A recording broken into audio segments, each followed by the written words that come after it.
আল্লাহ তাআলা বলেন কিয়ামতের ময়দানে বিচার দিনের মালিক হবেন রব্বুল আলামিন। কিয়ামতের দিনে সব মানুষরা যেদিন আল্লাহর সামনে দাঁড়াবে, আল্লাহর সামনে দাঁড়ানোর পরে প্রত্যেকটা মানুষের হাতে হাতে আমলনামা থাকবে। থাকবে কি থাকবে না? প্রতিটা মানুষের হাতে আমলনামা থাকবে। ওই আমলনামার মধ্যে টোটাল জীবনের মধ্যে ইমাম সাহেব, খতিব সাহেব যা করেছি সব ওই আমলনামার মধ্যে থাকবে। আমলনামার মধ্যে থাকবে। বান্দা সেদিন আমলনামার দিকে তাকায়া তাকায়া বলবে আর আফসোস করবে আর বলবে মালে হাদাল কিতাব লা ইউগাদিরু সগীরাতাও ওয়ালা কাবীরাতান ইল্লা আহসাহা। বান্দা আফসোস করবে আর বলবে আরে আমার আমলনামার মধ্যে ছোট গুনাহও লেখা আছে, বড় গুনাহও লেখা আছে, গোপনে যা করেছিলাম তাও লেখা আছে, প্রকাশ্যে যা করেছিলাম তাও তো লেখা আছে। আজকের দিনে রব্বুল আলামিনের দরবারে ফাঁকি দেওয়ার কোনো সুযোগ আসেনি? আছে? ফাঁকি দেওয়ার কোনো সুযোগ নাই। কারণ কিয়ামতের দিনে রব আপনি আমার সাক্ষী হবেন। সাক্ষী হবেন কে? কিয়ামতের দিনে রব আমার সাক্ষী হবেন। আমি যে মসজিদ থেকে আমার রুমে যাই, রুমে যাইয়া মসজিদের কেউ না জানলেও আমার ওই রুমে আছেন কে? জুড়ে বলেন। আমার রুমে আছেন আল্লাহ। আমি যেখানে যাই আমার সাথে আছেন রব্বুল আলামিন। সুতরাং দুনিয়ার মানুষকে ফাঁকি দিয়া গুনাহ করা যায়, রব্বুল আলামিনকে ফাঁকি দিয়া গুনাহ করার নাই কোনো সুযোগ। বান্দা সেদিন আফসোস করবে আর বলবে, সেদিন আফসোস করলে আর কোনো কাজ হবে না। কারণ অল টাইম 24টা ঘন্টার মধ্যে ভালো মন্দ যা করি, ওয়া ইন্না আলাইকুম লাহাফিজিনা কিরামান কাতিবিন, ওইগুলা লিখে রাখার জন্য রব্বুল আলামিন হিসাব রক্ষক আমার ডানে বামে দিয়া দিয়েছেন, ঠিক কিনা? ইয ইয়াতালাক্কাল মুতালাক্কিয়ানি আনিল ইয়ামিনি ওয়া আনিশ শিমালি কাঈদ। আল্লাহ পাক বলে বান্দা তুমি টেরও পাও না বান্দা, তোমার ডানে একজন ফেরেশতা আছে, বামে একজন ফেরেশতা আছে। বান্দা কেন ফেরেশতা দিয়েছি? মা ইয়ালফিযু মিন কাউলিন ইল্লা লাদাইহি রাকীবুন আতীদ। বান্দারে তোমার জবান থেকে যতগুলা কথা বের হয় প্রতিটা কথাকে আমার ফেরেশতা রেকর্ড করে রাখে, লিখে রাখে। কিয়ামতের ময়দানে একটা কথা নড়াচড়া করা হবে না। এই সূরার প্রথমেই আল্লাহ রাব্বুল আলামিন বলেছেন আলহামদুলিল্লাহ। কি বলেছেন? আলহামদুলিল্লাহ। হামদ অর্থ প্রশংসা। হামদ মানে কি? প্রশংসা। হামদের আগে এখানে আলিফ লাম যুক্ত হয়েছে। এই আলিফ লামের দ্বারা আল্লাহ তাআলা একথাই বুঝিয়েছেন যত রকমের প্রশংসা আছে, যত রকমের প্রশংসা আছে সব প্রশংসা হবে যার জন্যে, তিনি কে? আল্লাহ পাক। দুনিয়াতে আমরা মানুষের প্রশংসা করি, করি না? একটা মানুষ যদি সুন্দর হয় তার প্রশংসা করি। মূলত যার প্রশংসা করতেছি তাকে সুন্দর বানিয়েছেন কে? জুড়ে বলেন। যাকে আমরা যার প্রশংসা করি, যিনি সুন্দর, যার সৌন্দর্যের প্রশংসা করি, ওই ব্যক্তিকে যিনি সুন্দর বানিয়েছেন তিনি হলেন আল্লাহ পাক। তাহলে তো তার প্রশংসা হইল না, ওই ব্যক্তিকে যে সৃষ্টি করেছেন, যে তাকে বানিয়েছেন, তাকে যে সুন্দর করে বানিয়েছেন, প্রশংসা হলো তো মূলত কার? আল্লাহ পাকের। দুনিয়ার যে কোনো সেক্টরে আপনি যান প্রশংসা করেন, রাজা, বাদশা, উজির, নাজির, মেয়র, কমিশনার, যার প্রশংসা করবেন, এই সবগুলার মূলে যিনি আছেন তিনি হলেন আল্লাহ পাক। তাহলে সব হালতে প্রশংসা হবে কার? আল্লাহ রাব্বুল আলামিনের প্রশংসা হবে। এই জন্যে আল্লাহ তাআলা আমরা যে সূরা ফাতিহা নামাজের মধ্যে তেলাওয়াত করি, এইভাবে যদি মনোযোগ সহকারে ধ্যান মগ্ন নিয়া যদি নামাজের মধ্যে তেলাওয়াত করি, আর যদি মনে মনে থাকে যে আমি যে নামাজে দাঁড়ালাম, যে এই সূরাটি তেলাওয়াত করব, সেই সূরাটি হলো 30 পারা কোরআনের মধ্যে সবচেয়ে দামি সূরা, এই সূরাটি আমি তেলাওয়াত করতেছি। কার সামনে তেলাওয়াত করতেছি? জোরে বলেন, কার সামনে তেলাওয়াত করতেছি? আল্লাহ পাকের সামনে। মানুষের প্রশংসা করতে আমরা খুব ভালোবাসি না? হ্যাঁ, মানুষের সামনাসামনি প্রশংসা, এটা আল্লাহ রাসূল নিষেধ করেছেন যে কেউ যদি সামনাসামনি প্রশংসা করে, রাসূল বলেন কেউ যদি আপনার সামনাসামনি প্রশংসা করে তার মুখে আপনি মাটি দিয়া দেন। কে বলেছেন? রাসূল বলেছেন। আপনার সামনাসামনি প্রশংসা করলে এটা আপনাকে প্রশংসা না, এটা আপনাকে ফার্ম দিল, ফার্ম। বুঝেননি? কেউ প্রশংসা করে সামনাসামনি তার স্বার্থ উদ্ধার করার জন্য, কেউ প্রশংসা করে সামনাসামনি তার স্বার্থ উদ্ধার করার জন্যে আপনাকে প্রশংসা করে, আপনাকে খুশি করে, তার স্বার্থ, দুনিয়ার স্বার্থ হাসিলের জন্যে প্রশংসা করে। এগুলা নিষেধ। রাসূল হাদিসে স্পষ্ট নিষেধ করেছেন সামনাসামনি প্রশংসা করা কিনা জায়েজ না। মানুষের অগোচরে, তার আড়ালে তার প্রশংসা করা। কিন্তু আমরা কি করি? সামনে প্রশংসা করি, তার অগোচরে তার কি করি? বদনাম করি কি করি না?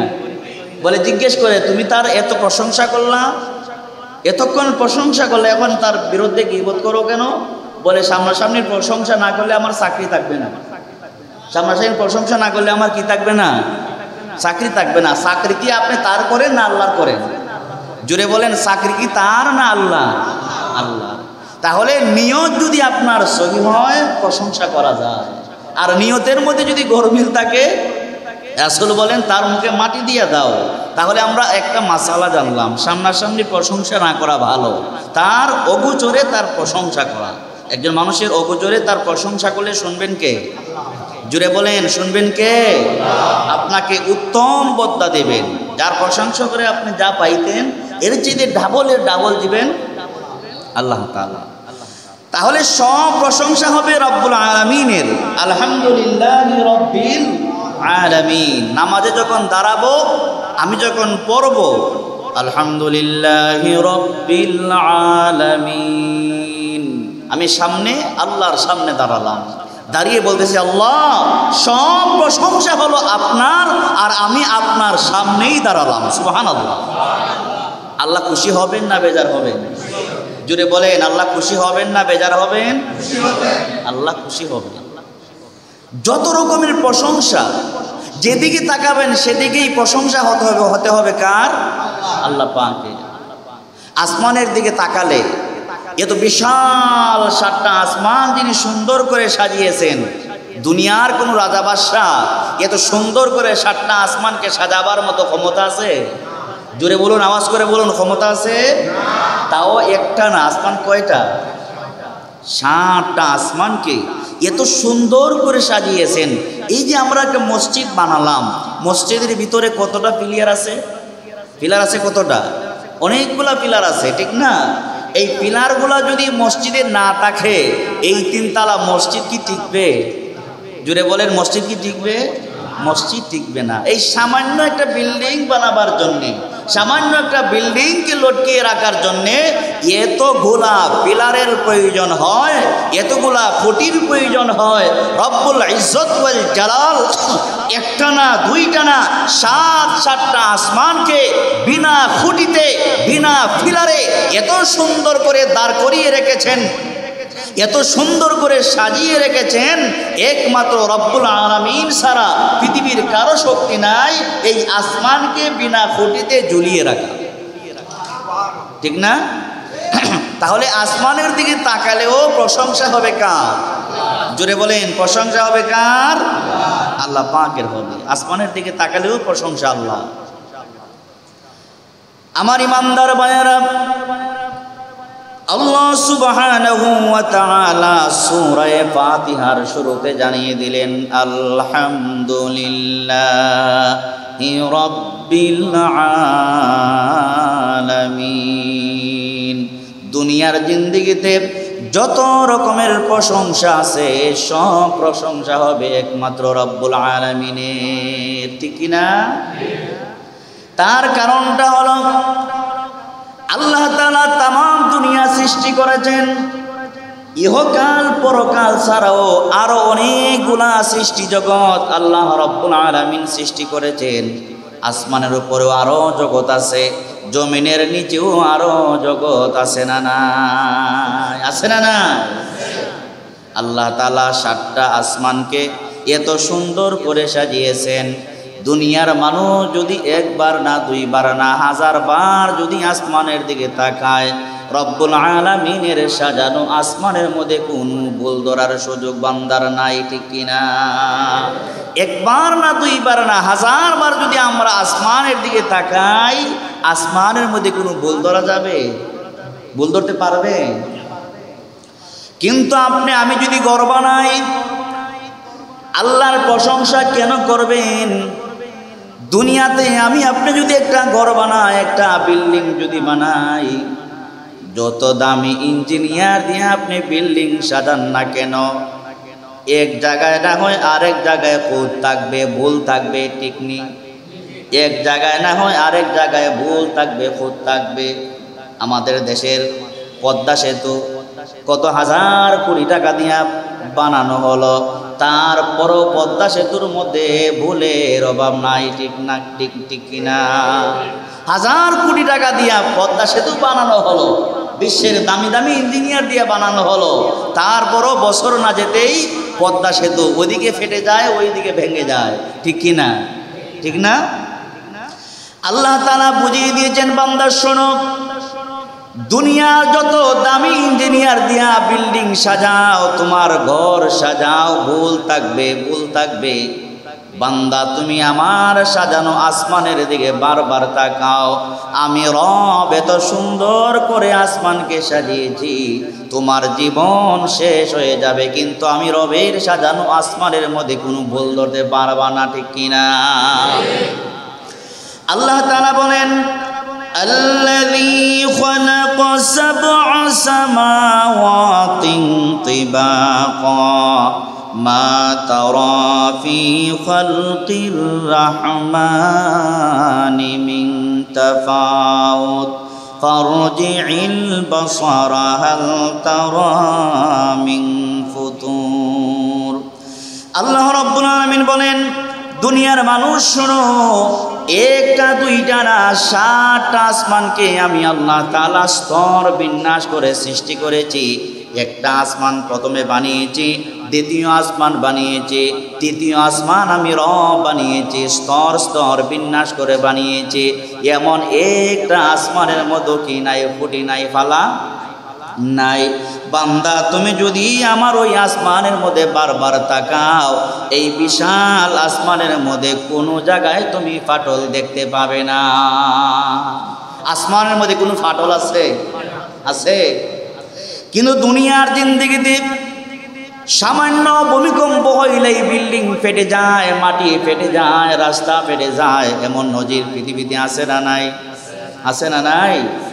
সামান্য ভূমিকম্প হলে রাস্তা ফেটে যায়, বিল্ডিং ফেটে যায়, ঘর ভেঙে চৌচির হয়ে যায়। কিন্তু রব্বুল আলামিনের সাজানো আসমানের মধ্যে কোনো ফাটল নাই। যে আসমানকে আল্লাহ সাজিয়েছেন, জুড়ে বলেন আসমানের হেফাজতের মালিক কে? দুনিয়ার বিল্ডিং যদি আমরা সাজাই, 5 বছর 10 বছর পরে বিল্ডিং এর কালার ডিসকালার হয়ে যায়, হয় কি হয় না? আপনি সুন্দর করে বিল্ডিং সাজালেন, খুব দামি দামি রং দিলেন, দামি দামি টাইলস দিয়ে আপনার বিল্ডিংকে সাজালেন, 10 বছর 20 বছর পরে আপনার বিল্ডিং ডিসকালার হয়ে যায়, কালার কি হয়ে যায়? নষ্ট হয়ে যায়। কিন্তু রব্বুল আলামিন এত সুন্দর আসমানকে এত দামি রং দিয়ে আল্লাহ সাজালেন, হাজারো কোটি বছর অতিবাহিত হয়ে যাচ্ছে, আল্লাহ পাকের সাজানো আসমানের রং কোনোদিন আর ডিসকালার হয় না। সুবহানাল্লাহ। তো প্রশংসা হবে কার? আল্লাহ। যেদিকে তাকাবেন সেদিকেই তো রবের প্রশংসা, ঠিক কিনা? এত সুন্দর বিশাল আসমান আল্লাহ বানিয়েছেন, কোনো ফাটল নাই, আসমানের মধ্যে কোনো ছিদ্র নাই। যত দিন যায়, যত রাত যায়, রাতে আসমানের কালার হয় এক, আবার দিনে হয়। এগুলা যিনি করেন তিনি কে? দিনে তাকালে আসমান দেখা যায় এক ধরনের, আবার রাতের অন্ধকারে আসমানের দিকে তাকালে আসমানের কালার পরিবর্তন হয়ে যায়, সৌন্দর্য হয়ে যায়। সুবহানাল্লাহ। দুনিয়ার নাস্তিকরা আল্লাহ পাককে অস্বীকার করে, দুনিয়ার নাস্তিকরা যদি আল্লাহর আসমানের দিকে তাকায়, অবশ্যই অবশ্যই রবকে অস্বীকার করার কোনো শক্তি না, ঠিক কিনা? দুনিয়ার কোন রাজা বাদশা, এমন পাওয়ারফুল আমেরিকার বাদশাও যদি চেষ্টা করে আল্লাহর সাজানো আসমানের মধ্যে কোনো ছিদ্র করে ফেলবে, কোনো ভুল ধরবে, আল্লাহ বলেন তোমার সারা জীবন যদি চেষ্টা করো, বারবার যদি তুমি তাকাও, তোমার চোখের পাওয়ার, দৃষ্টির পাওয়ার আসমান থেকে ফিরে আসবে। রবের কসম, আমি রবের সাজানো আসমানের মধ্যে কোনো ভুল ধরার সুযোগ না। এগুলা করেন যিনি, তিনি কে? আল্লাহ পাক, সুবহানাল্লাহ। আল্লাহ পাক এই আসমানকে তারকা দিয়ে সাজিয়েছেন। কি দিয়ে? তারকা দিয়ে। রাত্রিবেলায় আসমানের দিকে তাকালে তারকা দেখা যায়নি? যায় কি যায় না? আল্লাহ তাআলা বলেন, ওয়ালাকাদ যায়্যানাস সামাআদ দুনিয়া বিমাসাবিহা وجعلناها رجوما للشياطين وأعتدنا لهم عذاب السعير। ও দুনিয়ার মানুষ ভালো করে শোনো, আমি রবকে তোমরা চিনতে অসুবিধা হবে না, আমি রবের প্রশংসা করতে তোমাদের অসুবিধা হবে না। বান্দা, আমি রবের সাজানো আসমানের দিকে যদি রাতের অন্ধকারে তাকায়া দেখবা, আমি রব আমার এই প্রথম আসমানকে একটা দুইটা না হাজারো কোটি কোটি তারকা দিয়ে আসমানকে আমি সাজিয়ে দিয়েছি। সুবহানাল্লাহ। দুনিয়ার জিন্দেগিতে আমাদের বিল্ডিংকে সৌন্দর্য মণ্ডিত করার জন্য ডানে বামে আমরা লাল রং, নীল কালারের কি লাগাই, বাল্ব লাগাই, লাইট লাগাই কি লাগাই না? লাগাই। কিন্তু বলুন তো দেখি, দুনিয়ার মানুষের সাজানো বাল্বের মধ্যে আল্লাহ পাকের ওই কুদরতি বাল্ব তারকার মধ্যে আকাশ আর পাতাল ব্যবধান আছে না নাই? আল্লাহ পাক বলেন, বান্দা, তোমার এই চামড়ার চক্ষু দিয়া তুমি যে তারকা রাজি দেখো, ওই তারকা মিটমিট করে জ্বলে। ওই তারকাগুলা তুমি জানো নি বান্দা কত বড়? এই পৃথিবী থেকে আমাদের যে সূর্য ওঠে, ওই সূর্যটা হলো 13 লক্ষ গুণ বড়। কত গুণ বড়? এই দুনিয়া, এই পৃথিবী থেকে সূর্যটা হলো 13 লক্ষ গুণ বড়। রব্বুল আলামিন বলেন, বান্দা, 13 লক্ষ গুণ বড় ওই সূর্যটাকে, 13 লক্ষ গুণ বড় ওই সূর্যটাকে 3 কোটি সূর্য যদি এক জায়গায় জমা করলে যত বড় হবে, এত বড় 3 কোটি সূর্যকে এক একটা তারকাকে ফেলতে পারবে এমন তারকা একটা না, দুইটা না, কোটি কোটি তারকা আমি আল্লাহ আসমানে দাঁড় করায় রেখেছি। আল্লাহর শক্তি কত বিশাল! সুবহানাল্লাহ। 13 লক্ষ গুণ বড় হলো সূর্য পৃথিবীর চাইতে। এমন 3 কোটি সূর্যকে যদি এক জায়গায় রেখে দেওয়া হয়, যত বিশাল হবে। রব্বুল ইজ্জত ওয়াল জালাল কোটি কোটি তারকা এত বড় করে সৃষ্টি করেছেন, 3 কোটি সূর্যকে খাওয়ার মতো সুযোগ তাদের আছে। সুবহানাল্লাহ। তাহলে এই সূরা ফাতিহার শুরুতেই রব্বুল আলামিন তার প্রশংসার কথা বলে দিয়েছেন। যত জায়গায় যাবেন, যত দিকে তাকাবেন, যার প্রশংসা হবে তিনি হলেন আল্লাহ। যদি আমরা এই জমিনের দিকে তাকাই, এই পৃথিবীর দিকে যদি তাকাই, এই পৃথিবীর 70 ভাগ পানি। কত ভাগ? এই পৃথিবীর 70% হলো পানি, আর 30% হলো কি? জমিন। এই পৃথিবীর 70 ভাগ হলো পানি, আর 30% হলো জমিন। 30%-এর উপর দাঁড়িয়ে আমাদের বাহাদুরি, ঠিক কিনা? 30%-এর উপর দাঁড়িয়ে আমার বাহাদুরি। আল্লাহ বলেন, কুল্লু মান আলাইহা ফান। বান্দা, তোমার বাহাদুরি কতদিন থাকবে? তোমার এই লাঠির শক্তি কতদিন থাকবে? তোমার বন্দুকার রাইফেলের শক্তি কতদিন থাকবে? বান্দারে, কুল্লু মান আলাইহা ফান। তুমি তো ধ্বংস হবে, তোমার 14 গোষ্ঠী ধ্বংস হবে। বিশাল বড় বড় আসমান পর্যন্ত ধূলিসাৎ হয়ে যাবে। সুবহানাল্লাহ। কিছুই থাকবে না।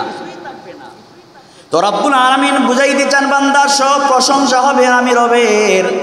এই পৃথিবীর 70 ভাগ যদি পানি হয়, 30 ভাগ যদি কি হয়? জমিন হয়। 70 ভাগের মধ্যে বড় বড় সাগর মহাসাগর আছে না নাই? আরো জোরে কোন আছে না নাই? পৃথিবীতে এমন সাগর আল্লাহ পাক সৃষ্টি করেছেন, বৈজ্ঞানিকরা বের করেছে সবচাইতে পৃথিবীর বড় সাগরের নাম হলো প্রশান্ত মহাসাগর। কি সাগর? সবচাইতে বড় সাগর হলো প্রশান্ত মহাসাগর। এই সাগরের গভীরতা কত বেশি জানেননি? বৈজ্ঞানিকরা বলেন প্রায় ৩৬,০০০ ফিট নিচে হলো গভীর। সুবহানাল্লাহ। প্রশান্ত মহাসাগর তার গভীরতা প্রায় ৩৬,০০০ ফিট। সুবহানাল্লাহ বলেন। সেকেন্ড নম্বরে আছে আটলান্টিক মহাসাগর, তার গভীরতা প্রায় ৩৩,০০০ ফিট। তার গভীরতা কত? এগুলা করেন কে? দুনিয়ার মানুষ করে। জোরে বলেন, দুনিয়ার মানুষ করে। তাহলে আমরা যেদিকে তাকাই যার প্রশংসা হবে মহব্বতে বলেন তিনি কে? তিনি কে? আপনার ঘরে সুন্দর বিবি আনছেন, আপনার বিবি এত সুন্দরী রূপসী, আপনার জন্য কল্যাণকর বিবি, এত সুন্দর বিবি আপনাকে আল্লাহ দান করেছেন। এই যে আল্লাহ পাক দান করেছেন, বিবির দিকে তাকালে প্রশংসা হবে কার? আপনাকে আল্লাহ 10টা সন্তান দিয়েছেন, সন্তানের দিকে তাকালে কলিজা ঠান্ডা হয়ে যায়। ছেলের দিকে তাকালে কলিজা ঠান্ডা হয়, মেয়ের দিকে তাকালে কলিজা ঠান্ডা হয়। হাজার হাজার মানুষ আছে, বছর যায় দিন যায়, কিন্তু সন্তান নাই এমন মানুষও আছে না নাই? তাহলে রব আপনাকে সন্তান দিয়েছেন, কবিরাজের কোনো প্রশংসা নয়, ডাক্তারের কোনো প্রশংসা নয়, প্রশংসা হবে এই একমাত্র রব্বুল আলামিনের। জুড়ে কোন ঠিক কিনা? প্রশংসা হবে কার? আমরা বলি ওই কবিরাজের কাছে গেছিলাম তো 10 বছর ধরে সন্তান হয় না, ওই কবিরাজের কাছে যাওয়ার পরে সন্তান হয়ে গেছে। কবিরাজের বাবার শক্তি আছে সন্তান দেওয়া?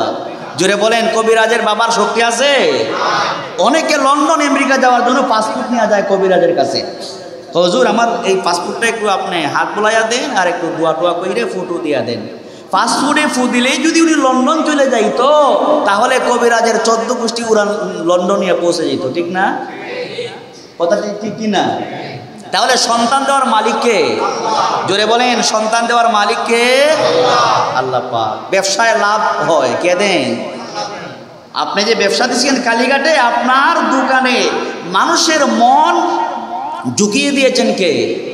আল্লাহ পাক ঝুঁকিয়ে দিয়েছেন। তাহলে ব্যবসায় যদি লাভ হয় প্রশংসা হবে কার? অনেকের আবার সন্তান ছেলে আছে মেয়ে নাই, অনেকের আবার মেয়ে আছে কি নাই, এগুলা করেন কে? মন ঘাবড়াবার কিছু নাই, ছেলে হোক মেয়ে হোক সব আল্লাহর পক্ষ থেকে নিয়ামত। এক একটা মেয়েকে যদি আপনি আদর করে যত্ন করে একজন নামাজি দিনদার পরেহেজগার স্বামীর সাথে বিবাহের বন্ধনে আবদ্ধ করে দিতে পারেন, দুনিয়ার মদিনার কামলিওয়ালা নবী মুহাম্মদ আরবি বলেছেন হাসরের ময়দানে আপনি নবীর কাছাকাছি দাঁড়াতে পারবেন। তাহলে মেয়ে হইলে মন বেজার করার কি নাই? কিছু নাই। বউকে বকাঝকা করার কি নাই? কারণ মেয়ে দেওয়ার মালিক আপনার বউ না, ছেলে দেওয়ার মালিকও কি না? ঠিক না? তাহলে সব দিকে প্রশংসা হবে রব্বুল আলামিনের। আলহামদুলিল্লাহি রব্বিল আলামিন। আমি যখন নামাজে দাঁড়ালাম, কার সামনে দাঁড়ালাম? জোরে বলেন, কার সামনে দাঁড়ালাম? আল্লাহর সামনে দাঁড়ালাম, দুনিয়ার কোনো মানুষের সামনে না। এই মনোভাব নিয়ে আপনি যখন নামাজ পড়ব আর পড়ব আলহামদুলিল্লাহি রব্বিল আলামিন, বলুন তো নামাজের মধ্যে মজা লাগবে কি লাগবে না? যদি বলেন নামাজের মধ্যে মজা লাগবে কি লাগবে না? লাগবে। এই সূরা ফাতিহার শুরুতেই আল্লাহ রাব্বুল আলামিন প্রশংসা কিভাবে করতে হয় সূরা ফাতিহার প্রথম 3 আয়াতে তার বান্দা বান্দিকে প্রশংসা করার জন্য আল্লাহ তাআলা সুব্যবস্থা করে দিয়েছেন। দুনিয়াতে আপনি কারো কাছ থেকে কিছু আনবেন, সিটি মেয়র হোক, এমপি হোক, মন্ত্রী হোক, এই মসজিদে আপনি আমন্ত্রণ করেছেন, তো আমন্ত্রণ করে উনাকে এখানে এনেই যদি আপনি বলেন মেয়র সাহেব আপনি তো এখানে আসছেন, মসজিদের দোতলায় 5 লক্ষ টাকা লাগবে, যদি আপনি না দেন মসজিদ থেকে আপনাকে বের হইতে দিব না, টেন্টুন সব ভেঙে ফেলবো, বলুন তো দেখি উনি কি দেয়া যাবে না রাগ করবে? দিবে নাকি রাগ করবে? রাগ করবে। কিন্তু আপনি যদি তার কাছ থেকে স্বার্থ হাসিল করতে হয় তাহলে আপনি তাকে ভালো করে তেল মালিশ কইরা পাম্পট্টি বাতাস সব কিছু দিয়ে বলতে হবে, মাননীয় মেয়র সাহেব, আপনি অনেক কষ্ট করে আমাদের মসজিদে আসছেন, আপনি আসাতে আমরা খুব ধন্য, আমরা খুব খুশি, আপনি বারবার আমাদের এখানে আসবেন, আমরা আপনার মঙ্গল চাই, আপনার কল্যাণ চাই, রব আপনাকে হায়াতে তৈয়বা দান করুন। আপনি সিটি মেয়র হওয়ার পরে এই সিলেটের রং পরিবর্তন হয়ে গেছে, রাস্তার রং পরিবর্তন হয়ে গেছে, কালভার্ট ব্রিজ অনেকগুলা হয়ে গেছে, সব দিকে শুধু আপনার জয় জয়কার, আপনার সুনাম দেশে বিদেশে সব দিকে আপনার সুনাম। কিন্তু মাননীয় মেয়র সাহেব, সব দিকেই তো আপনার সুনাম, আমাদের মসজিদে দোতলার 5 লক্ষ টাকা লাগবে, মাত্র 5 লক্ষ টাকা লাগবে, আপনি যদি দিয়া দেন আমরা অনেক উপকার হব, আপনার জন্য আমরা দোয়া করব। এইভাবে যখন আপনি মেয়রকে কথাগুলা বলবেন, ওনার দিল নরম হবে, বক্তৃতায় উঠে বলবেন ঠিক আছে আমি আপনাদের 5 লক্ষ টাকা মসজিদ দান করব। দিবে কি দিবে না? দিবে। এই সামান্য মেয়রের কাছ থেকে 5 লক্ষ টাকা আনতে হলে এত বাতাস যদি দেওয়া লাগে, যিনি আসমান আর জমিন সৃষ্টি করেছেন, যিনি আমাকে আপনাকে সকলকে সৃষ্টি করেছেন, রব্বুল আলামিনকে খুশি করার জন্যে আওয়াজ করে বলেন রবের প্রশংসা করার দরকার আছে না নাই? রবের প্রশংসা করার দরকার আছে না নাই? তাহলে রবের প্রশংসা করলে, মেয়রের প্রশংসা করলে মেয়র খুশি হয়, এমপির প্রশংসা করলে এমপি খুশি হয়, খতিবের প্রশংসা করলে খতিব ফুলে মোটা হয়ে যায়, ইমামের প্রশংসা করলে ইমাম ফুলে খলাকাস হয়ে যায়। আল্লাহ রব্বুল আলামিনের প্রশংসা যদি করি, রব শুধু খুশি হবেন তা নয়, আল্লাহর হাবিব বলেন একজন মানুষ যখন রবের প্রশংসা করবে আর প্রশংসা করে করে গায়রিল মাগদুবি আলাইহিম ওয়ালাদ-দাল্লিন পর্যন্ত যাবে, আর আমিন যখন বলবে, ফেরেশতাদের আমিন আর বান্দাদের আমিন যখন একাকার হয়ে যাবে, আল্লাহর হাবিব বলেন আমিন বলার আগ পর্যন্ত আপনার যতগুলা গুনাহ হয়েছিল সবগুলা গুনাহকে আল্লাহ তাআলা ধুয়ে মুছে শেষ করে দেবেন। তাহলে নামাজে দাঁড়িয়ে প্রশংসা করি কার? জোরে বলেন প্রশংসা করি কার? আল্লাহর কাছ থেকে কিছু আনতে হলে, 1 নম্বরে যদি আমাদের গুনাহকে মাফ করাতে চাই, প্রথমে প্রশংসা করতে হবে কার? এই জন্য মুনাজাত করতে হলে, মুনাজাতের আদব হইল মুনাজাত শুরু হবে আল্লাহর প্রশংসা দিয়া। মুনাজাত শুরু হবে কি দিয়া?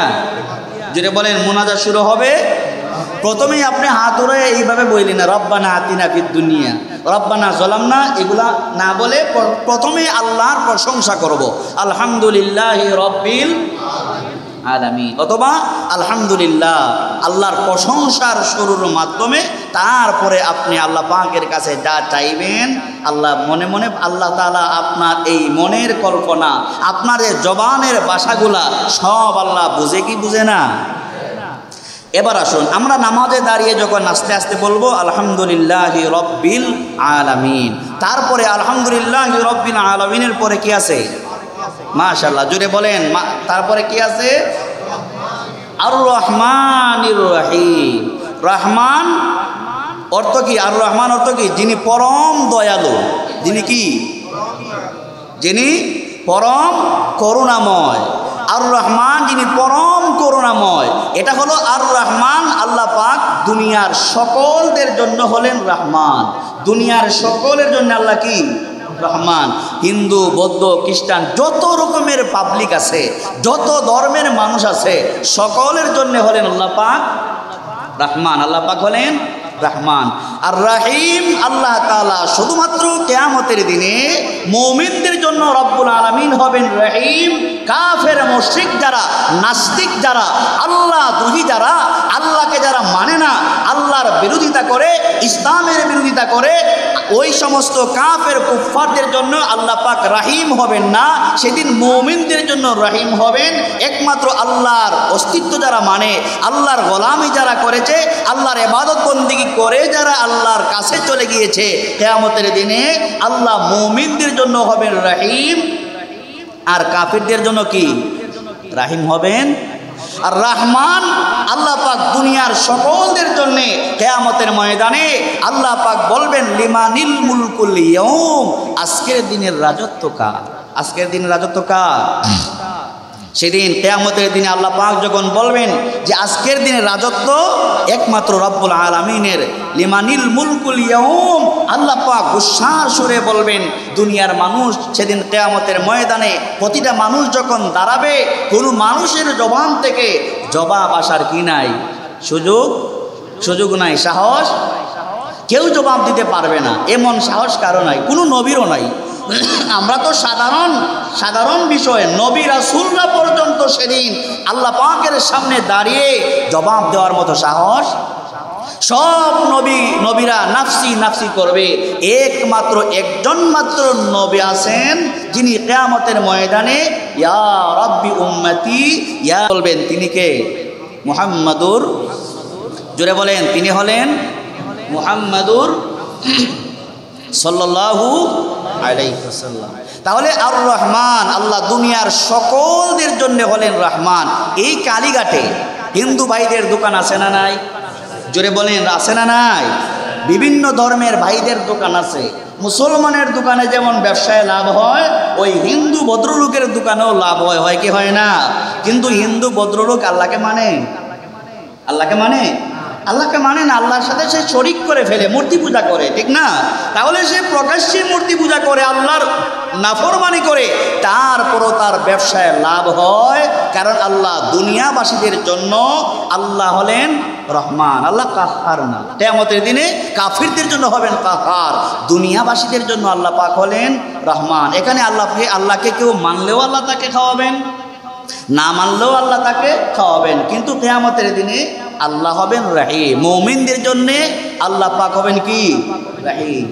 এইভাবে আমরা আর রহমানির রাহিম বলে 3 নাম্বার আয়াতে আমরা কি বলি? বুঝলে বলেন, 3 নাম্বার আয়াতে আমরা কি বলি? মালিকি ইয়াউমিদ্দিন। মালিক মানে যিনি মালিক, মালিক মানে কি?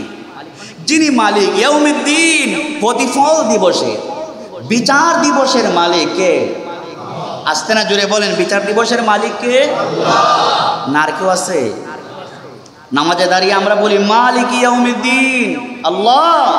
আপনি তো হলেন ওই আল্লাহ, আপনি হলেন বিচার দিনের মালিক। সুবহানাল্লাহ, আপনি হলেন বিচার দিনের কি মালিক। আমি নামাজে দাঁড়িয়ে যখন বলি মালিক ইয়াউমিদ্দিন, বিচার দিনের মালিক হলেন আপনি। বলুন তো দেখি, মনে মনে যখন কল্পনা হবে, আরে আমি তো মারা যাব, আল্লাহর সামনে আমি দাঁড়াতে হবে। যেদিন আমি আল্লাহর সামনে দাঁড়াবো, ওই দিনের বিচার দিনের মালিক তো হলেন আল্লাহ। কিন্তু ওই দিন তো আমাকে কেউ সাহায্য করার মতো শক্তি কারো নাই, আছে? ওই দিন আমাকে সাহায্য করার মতো শক্তি কারো নাই, ওই দিন সাহায্য করার মতো সুযোগ কি নাই? কেউ নাই। যিনি আমাকে সাহায্য করবেন একমাত্র তিনি কে? জুড়ে বলেন, তিনি কে? দুনিয়ার জিন্দেগিতে সাহায্য করা যায়, দুনিয়ার জিন্দেগিতে ভাই ভাইকে সাহায্য করে, বোন বোনকে সাহায্য করে, একজন কর্তা আরেকজন কর্তাকে সাহায্য করে, একজন অফিসার আরেকজন অফিসারকে সাহায্য করে। কিন্তু বিপদে পড়লে ওই অফিসারকে আপনি এত কিছু করলেন, বিপদে পড়লে আপনার বিরুদ্ধে বাসও ডুবাইতে পারে, ঠিক কিনা? কেউ রাগ করেন না। আমাদের দেশের সাবেক প্রধানমন্ত্রী শেখ হাসিনা, ঠিক না? উনি আমাদের যে সাবেক আইজিপি আব্দুল্লাহ মামুন সাহেব, উনি তো আইজিপি, ওনার মেয়াদ শেষ হওয়ার পরেও উনি আবার ওনাকে মেয়াদ বাড়িয়ে দিয়েছেন, ওনাকে একটা সম্মান দিয়েছেন, ইজ্জত দিয়েছেন, ঠিক না? তো ইজ্জত সম্মান উনি দিয়েছেন, ওনার উচিত কি ছিল? ওনার মৃত্যু হলেও ওনার পক্ষে কথা বলা, কথা ঠিক না? ওনার যদি ফাঁসিও হয়ে যায় যে কোনো কারণে, তারপরেও ওনার প্রধানমন্ত্রী শেখ হাসিনার পক্ষে কথা বলার উচিত তার ছিল। কিন্তু মানকাসিফায় যখন পড়ে গেছে, উনি শেখ হাসিনার বিরুদ্ধে রাজসাক্ষী হয়ে গেছে, ঠিক কিনা? শেখ হাসিনার বিরুদ্ধে উনি রাজসাক্ষী না, উনি যতগুলা যা কিছু আছে সবগুলো এখন পাই করে বলতেছেন শেখ হাসিনার বিরুদ্ধে। অথচ শেখ হাসিনা ওনাকে আইজিপি বানিয়েছেন, সর্ব উচ্চ পদে ওনাকে আসীন করেছেন। ওনার দায়িত্ব উচিত ছিল কি, যে আমার ফাঁসি হলেও ওনার বিরুদ্ধে কথা। এটা হলো দুনিয়ার একটি উদাহরণ। বিপদে পড়লে আপনাকে বলে যায়, হাসরের ময়দানে রব্বুল আলামিন বলেন মালিক ইয়াউমিদ্দিন, বান্দা দুনিয়ার আদালতে ভাই ভাইকে বলে যায়, দুনিয়ার আদালতে একজন আরেকজনকে ভুলে যায়, শত কোটি টাকা আপনাকে দিয়া দিল, দেশের মালিক বানায়া দিল, কিন্তু বিপদে পড়ে তাকে আপনি ভুলে গেলেন। মালিক ইয়াউমিদ্দিন, বান্দা নামাজে দাঁড়িয়ে বলো, কিয়ামতের ময়দানে আমি রব্বুল আলামিন যখন মালিক হব, তোমার ডানে বামে কাউকে সাহায্যের জন্য পাবে না, যিনি তোমাকে সাহায্য করবেন তিনি কে? তো আল্লাহ যদি আমাকে সাহায্য করেন দুনিয়ার জিন্দেগিতে, আমি মানতে হবে কাকে? আল্লাহকে মানতে হবে। তো আমি যখন নামাজে দাঁড়ালাম, এই আয়াতটা যখন পড়ব, মালিক ইয়াউমিদ্দিন, বিচার দিনের মালিক তো আল্লাহ, আল্লাহর সামনে আমি দাঁড়িয়ে আমার জীবনের পাই পাই করে টোটাল জীবনের হিসাব আল্লাহর সামনে দিতে হবে। গোপনে কি করেছি, প্রকাশ্যে কি করেছি, রাতের অন্ধকারে আমি একা একা, আমার কাছে কেউ ছিল না, ওই মোবাইল দিয়ে কি করেছি, আমার কল্পনাতে কি ছিল, আমার সাথে কেউ না থাকলেও আমার সব কিছু যিনি দেখেন তিনি কে? আল্লাহ তাআলা বলেন কিয়ামতের ময়দানে বিচার দিনের মালিক হবেন রব্বুল আলামিন। কিয়ামতের দিনে সব মানুষরা যেদিন আল্লাহর সামনে দাঁড়াবে, আল্লাহর সামনে দাঁড়ানোর পরে প্রত্যেকটা মানুষের হাতে হাতে আমলনামা থাকবে। থাকবে কি থাকবে না? প্রতিটা মানুষের হাতে আমলনামা থাকবে। ওই আমলনামার মধ্যে টোটাল জীবনের মধ্যে ইমাম সাহেব, খতিব সাহেব যা করেছি সব ওই আমলনামার মধ্যে থাকবে। আমলনামার মধ্যে থাকবে। বান্দা সেদিন আমলনামার দিকে তাকায়া তাকায়া বলবে আর আফসোস করবে আর বলবে, মালে হাদাল কিতাব লা ইউগাদিরু সগীরাতাও ওয়ালা কাবীরাতান ইল্লা আহসাহা। বান্দা আফসোস করবে আর বলবে, আরে আমার আমলনামার মধ্যে ছোট গুনাহও লেখা আছে, বড় গুনাহও লেখা আছে, গোপনে যা করেছিলাম তাও লেখা আছে, প্রকাশ্যে যা করেছিলাম তাও তো লেখা আছে। আজকের দিনে রব্বুল আলামিনের দরবারে ফাঁকি দেওয়ার কোনো সুযোগ আসেনি? আছে? ফাঁকি দেওয়ার কোনো সুযোগ নাই। কারণ কিয়ামতের দিনে রব আপনি আমার সাক্ষী হবেন। সাক্ষী হবেন কে? কিয়ামতের দিনে রব আমার সাক্ষী হবেন। আমি যে মসজিদ থেকে আমার রুমে যাই, রুমে যাইয়া মসজিদের কেউ না জানলেও আমার ওই রুমে আছেন কে? জুড়ে বলেন, আমার রুমে আছেন আল্লাহ। আমি যেখানে যাই আমার সাথে আছেন রব্বুল আলামিন। সুতরাং দুনিয়ার মানুষকে ফাঁকি দিয়া গুনাহ করা যায়, রব্বুল আলামিনকে ফাঁকি দিয়া গুনাহ করার নাই কোনো সুযোগ। বান্দা সেদিন আফসোস করবে আর বলবে, সেদিন আফসোস করলে আর কোনো কাজ হবে না। কারণ অল টাইম 24টা ঘন্টার মধ্যে ভালো মন্দ যা করি, ওয়া ইন্না আলাইকুম লাহাফিজিনা কিরামান কাতিবিন, ওইগুলা লিখে রাখার জন্য রব্বুল আলামিন হিসাব রক্ষক আমার ডানে বামে দিয়া দিয়েছেন, ঠিক কিনা? ইয ইয়াতালাক্কাল মুতালাক্কিয়ানি আনিল ইয়ামিনি ওয়া আনিশ শিমালি কঈদ। আল্লাহ পাক বলে, বান্দা তুমি টেরও পাও না বান্দা, তোমার ডানে একজন ফেরেশতা আছে, বামে একজন ফেরেশতা আছে। বান্দা কেন ফেরেশতা দিয়েছি? মা ইয়ালফিযু মিন কাউলিন ইল্লা লাদাইহি রাকীবুন আতীদ। বান্দারে তোমার জবান থেকে যতগুলা কথা বের হয়, প্রতিটা কথাকে আমার ফেরেশতা রেকর্ড করে রাখে, লিখে রাখে। কিয়ামতের ময়দানে একটা কথা নড়াচড়া করা হবে না। যাগুলা কথা বলি, যাগুলা দুনিয়াতে করি, সবগুলা লিখে রাখেন কে? ফেরেশতা।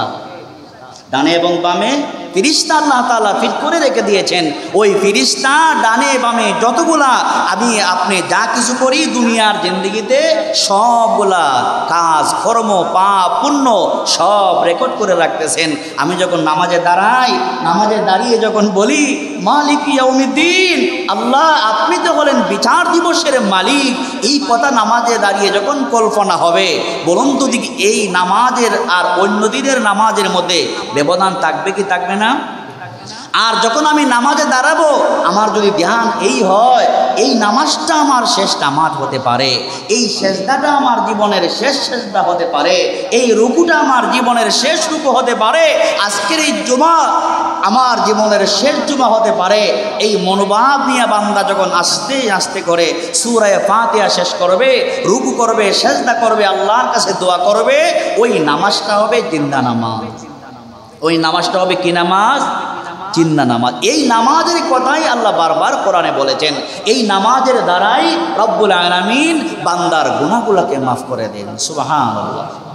তাহলে সূরা ফাতিহার কথা আমি আপনাদের সামনে বলতেছিলাম। আমরা নামাজে দাঁড়িয়ে যখন আস্তে আস্তে করে পড়ব, মালিক ইয়াউমিদ্দিন যখন যাব, বিচার দিনের মালিককে, জোরে বলেন বিচার দিনের মালিককে, বিচার দিনের মালিক হলেন আল্লাহ। তারপরে বান্দা নামাজে দাঁড়িয়ে বলে ইয়াকা না'বুদু ওয়া ইয়াকা নাস্তাঈন। বলুন তো দেখি আমরা নামাজে দাঁড়িয়ে যখন বলি ইয়াকা না'বুদু ওয়া ইয়াকা নাস্তাঈন, ইবাদত করি কার? সাহায্য চাই কার কাছে? আল্লাহ তখন বলবেন বান্দা এতক্ষণ আমার প্রশংসা করেছে, এতক্ষণ কি করেছে? এতক্ষণ বান্দা আমার এত সুন্দর সুন্দর প্রশংসা করেছে। বান্দা তুমি, বান্দা বলতেছে ইয়াকা না'বুদু, বান্দা আমার ইবাদত বন্দেগী করে, আর কারো ইবাদত বন্দেগী করে না। ওয়া ইয়াকা নাস্তাঈন, এবং বান্দা আমার সাহায্য কামনা করে। আল্লাহ বলে বান্দা তুমি এবার বলো তুমি কি চাও? বান্দা, ও বান্দা তুমি বলো কি চাও? বান্দা এবার নামাজে দাঁড়িয়ে আস্তে আস্তে গুনগুন করে আল্লাহকে বলে সিরাতাল্লাযীনা আন'আমতা আলাইহিম ইহদিনাস সিরাতাল মুস্তাকিম। বান্দা বলে ইহদিনাস সিরাতাল মুস্তাকিম, রব্বুল আলামিন আমি আপনার কাছে কি চাই? সিরাতে মুস্তাকিম চাই, এমন রাস্তা চাই যেই রাস্তা দিয়ে হাঁটলে আমি সোজা জান্নাতে যেতে পারবো। সুবহানাল্লাহ। আল্লাহ এমন রাস্তা আপনার কাছে চাই যেই রাস্তা দিয়ে হাঁটলে আমি সোজা জান্নাতে যেতে পারবো। আর কি বলে বান্দা? সিরাতাল্লাযীনা আন'আমতা আলাইহিম, আল্লাহ ওই সমস্ত মানুষ যেই পথে চলে পুরস্কৃত হয়েছে, নবীগণ, সিদ্দিকগণ, শুহাদায়ে কেরাম, সাহাবায়ে কেরাম সিরাতে মুস্তাকিমের পথে চইলা দুনিয়াতেই তারা পুরস্কৃত হয়েছেন, আপনার সাহায্য পেয়েছেন। রব্বুল আলামিন ওই সমস্ত মুনশিদের পথ আমি আপনার কাছে কামনা করি। গায়রিল মাগদুবি আলাইহিম, তাদের পথ নয়, ওয়ালাদ-দাল্লিন, যারা পথভ্রষ্ট হয়েছে তাদের পথ নয়, অর্থাৎ নাস্তিকরা যেই পথে চলে, আল্লাহ দ্রোহীরা যেই রাস্তায় চলে ওই রাস্তা আমি চাই না, আমি চাই আপনার কাছে সিরাতে মুস্তাকিমের রাস্তা। আল্লাহ বলেন বান্দা এভাবে আস্তে আস্তে বলে ওয়ালাদ-দাল্লিন আমিন বলে, আপনি আমি যখন আমিন বলে ফেরেশতার সাথে সাথে আমিন বলে, মদিনার কামলিওয়ালা নবী বলেন উম্মত তোমার আমিন বলা আর ফেরেশতাদের আমিন বলা যখন একসাথে যুক্ত হয়ে যাবে, রব্বুল আলামিন তোমার জীবনের সবগুলা গুনাহ মাফ করে দেন। এইভাবে আমরা নামাজ পড়ব, রাজি আছি না নাই? জোরে বলেন আমরা এইভাবে নামাজ পড়ব, রাজি আছি না নাই? তাহলে এইভাবে নামাজ পড়তে হলে, নামাজের মধ্যে মনোযোগী হতে হলে, খুশুখুশু হতে হলে, নামাজের মধ্যে মন মিজাজকে ঠিক রাখতে হলে যেইভাবে আল্লাহ তাআলা বলেছেন, রাসূল যেইভাবে নামাজের কথা আমাদেরকে শিক্ষা দিয়েছেন, সাহাবায়ে কেরামকে যেইভাবে নামাজ শিক্ষা দিয়েছেন, সেই নিয়মে যখন আমরা নামাজ পড়ব সেই নামাজটা হবে ইকামতে সালাত। সেই নামাজটা হবে কি? ইকামতে সালাত। আর ওই নামাজটা হবে জিন্দা নামাজ। আমি আশা করব আপনাদের সকলকে পায়ে ধরে অনুরোধ করব, আমরা যখন নামাজ পড়ি মনে মনে নিয়ত করব আল্লাহ আপনার ঘরে আসছি, এটা সাধারণ ঘর না, ইট বালু দিয়া যদিও এটা বানানো হয়েছে, এটা ঘর কার? জুড়ে মহব্বতে বলেন ঘরটা কার? আল্লাহ পাকের। ঘরে যখন ঢুকবো মালিক হইয়া ঢুকবো না, ঘরে যখন ঢুকবো মুতওয়াল্লি হইয়া, সেক্রেটারি হইয়া, ক্যাশিয়ার হইয়া, খতিব হইয়া, ইমাম হইয়া, মুয়াজ্জিন হইয়া, মালিক হইয়া এইভাবে ঢুকবো না। ঘরে ঢোকার সময় নিয়ত করবো রব আমি আপনার গোলাম হইয়া ঢুকতেছি, ঠিক কিনা? এইভাবে যখন আমি ঢুকবো আল্লাহ পাক খুশি হয়ে যাবেন। এই নামাজের দ্বারা রব্বুল আলামিন বান্দার গুনাহগুলোকে মাফ করে দিবেন। পারবো কি পারবো না? জোরে বলেন পারবো কি পারবো না?